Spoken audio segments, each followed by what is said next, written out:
Hello, good morning all the students presented here. It's Bhupen Pratap Singh, your SST teacher, and today we will discuss chapter number 3, the Sultans of Delhi in class 7th, history. Okay, class 7. In history, your chapter is chapter number 3, the Sultans of Delhi. So open your book, all of you, and come on chapter fast. During the years 1206 to 1526 CE, a series of rulers who ascended the throne of Delhi remained the supreme political authority in India.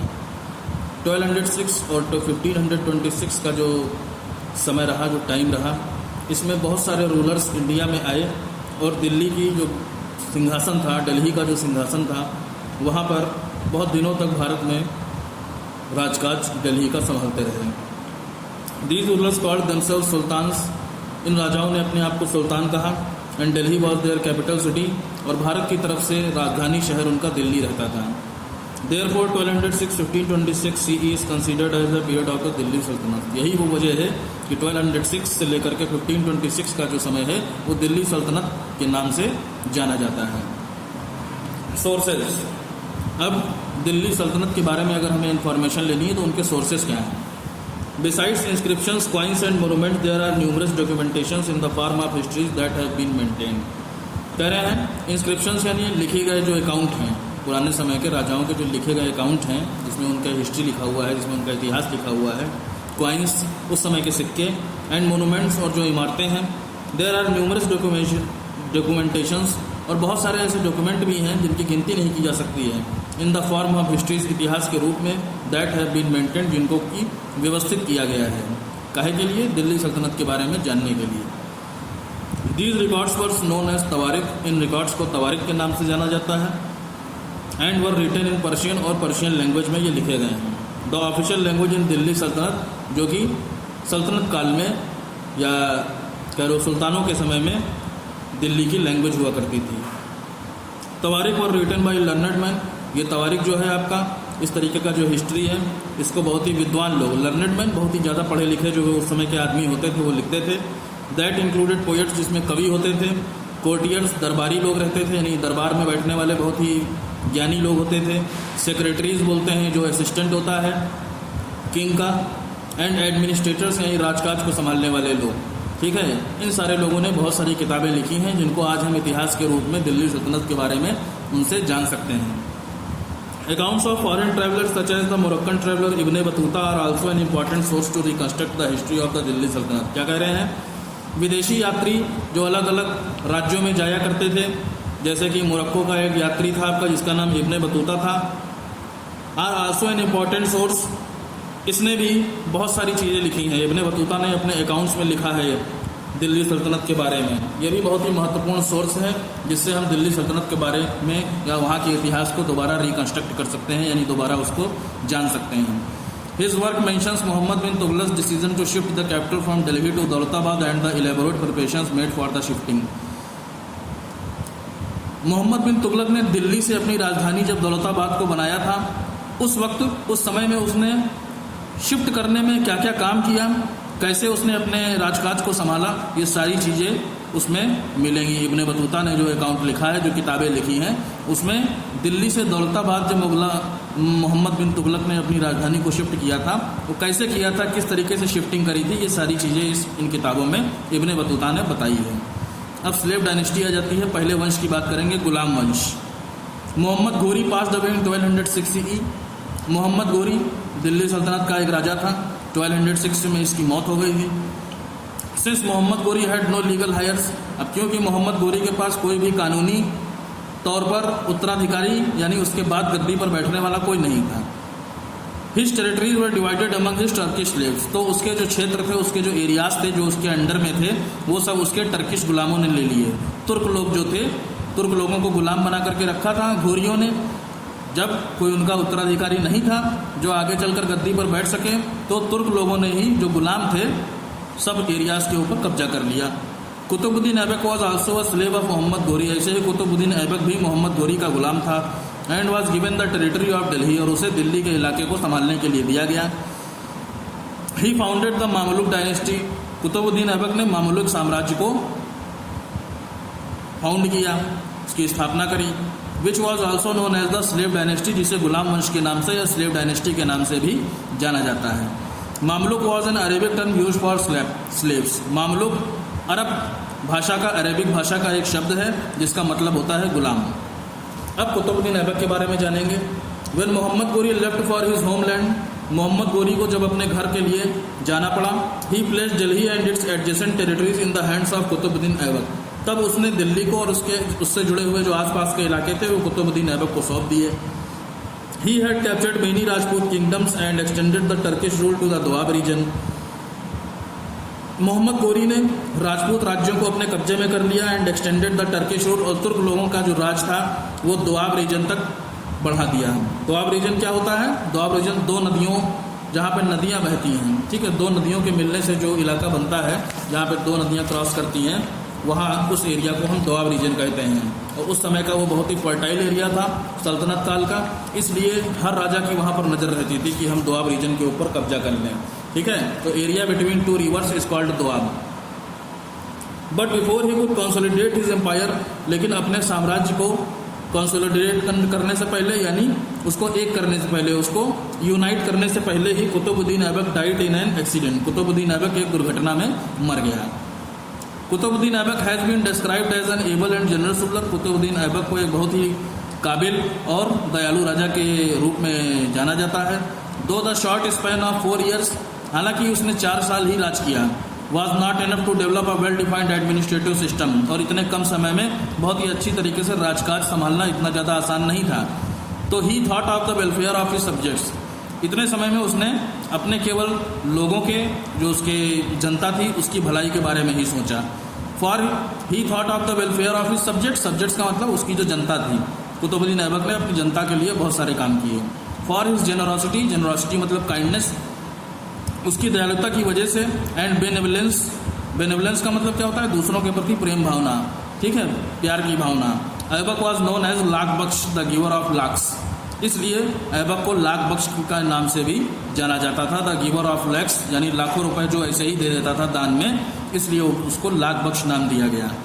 अब इल्तुतमिश के बारे में देखेंगे।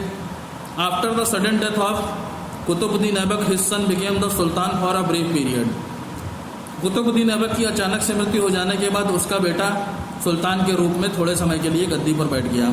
However he was soon replaced by Iltutmish, लेकिन इसके बाद जल्दी ही इल्तुतमिश राजगद्दी पर बैठा। The son in law of Aibak, जो कि कुतुबुद्दीन ऐबक का दामाद था, उसकी बेटी का पति था। Who was an efficient conqueror and rural, जो कि एक बहुत ही मजबूत राजा था, और कॉन्करर यानी बहुत सारे एरियाज को उसने जीत लिया था। During his reign the power of the Delhi Saltanat began to be consolidated, Iltutmish के शासनकाल में, हिज आया है यहाँ पर इल्तुतमिश के लिए, यानी इल्तुतमिश के शासनकाल में दिल्ली सल्तनत की जो पावर थी, बिगन टू बी कंसोलिडेटेड, वो यूनाइट हो गई थी। In fact many historians regard Iltutmish to be the first real ruler of the Delhi सल्तनत, वास्तव में बहुत सारे इतिहासकार इल्तुतमिश को ही दिल्ली सल्तनत का पहला बादशाह या पहला शासक मानते हैं। Soon after his ascent to the throne, जल्दी ही अपनी राजगद्दी पर बैठने के बाद Iltutmish was faced with several challenges, Iltutmish को बहुत सारी चुनौतियों का सामना करना पड़ा। Which he handled with prudence and stabilize the empire while securing his own position, जिसको उन्होंने बहुत ही साहस से, बहुत ही बहादुरी से उसने इन सारी चुनौतियों को स्वीकार किया। And stabilize the empire while securing his own position, और अपनी पोजीशन सुधारने के साथ साथ उसने एम्पायर को भी स्टेबलाइज किया, यानी उसको एक होने में बहुत मदद करी। Like Aibak, Iltutmish was also a slave in his early life, Qutubuddin Aibak की तरह इल्तुतमिश भी अपने पुराने जीवन में, पुरानी समय में, पुरानी लाइफ में एक गुलाम ही था। He belong to the Ilbari tribe, वो इलबारी आदिवासी जाति से जुड़ा हुआ था। ट्राइब मतलब आदिवासी एक ग्रुप था, उसमें से इलबारी नाम के जो लोग थे, उसमें से ये इल्तुतमिश आया हुआ था। The अमीर्स of Delhi objected to his ascent to the throne, amirs Turkish nobles, यानी तुर्क लोगों के जो अधिकारी लोग होते थे उनको तुर्किश नॉबल्स कहते थे, टर्किश नॉबल्स कहते थे। तो ऐसे लोग जो अमीर्स थे, द अमीर्स ऑफ दिल्ली, दिल्ली के जो ये अमीर लोग थे, objected to his ascent to the throne, उन्होंने इल्तुतमिश के सिंहासन पर बैठने पर या राजगद्दी पर बैठने का विरोध किया। Iltutmish crush their revolt successfully. Iltutmish ने उनके विद्रोह को या उनके जो लड़ाई थी उसके खिलाफ उसने उसको सक्सेसफुली यानी सफलतापूर्वक खत्म कर दिया। After succeeding against his enemies, अपने दुश्मनों को हराने के बाद, उन पर जीत हासिल करने के बाद, Iltutmish engage himself in a series of conquest. Iltutmish ने खुद को एक बहुत बड़ी जीत में या बहुत सारे इलाकों को जीतने में अपने आप को इंगेज कर लिया, वो व्यस्त हो गया आसपास के एरियाज को जीतने के लिए। He defeated the rulers of Ranthambore, Jalore, Ajmer, Sambhar, Gwalior, Malwa, Ujjain, Kannauj और Varanasi and next their kingdom. उसने रणथंबोर, जालोर, अजमेर, सांभर, ग्वालियर, मालवा, उज्जैन, कन्नौज और वाराणसी जैसे राज्यों के ऊपर कब्जा कर लिया और उनकी राज्यों को अपने अंडर में ले लिया। As a result most of northern India came under his control. Result क्या निकला, ज़्यादातर जो नॉर्दर्न इंडिया था वो सब उसके अंडर में आ गया। And the territory of the Delhi Saltanat was extended up to the Narmada river. और इस तरीके से दिल्ली सल्तनत का जो एरिया था वो नर्मदा नदी तक बढ़ा दिया गया। Iltutmish saved India from a possible Mongol attack. Iltutmish ने भारत को मंगोलों के अटैक से बचाया था। When Genghis Khan attacked Persia, the shah of Persia fled his kingdom and appealed to Iltutmish for shelter which the latter refused. Genghis Khan ने जब Persia के ऊपर अटैक किया तब इल्तुतमिश को वहां से भगा दिया गया।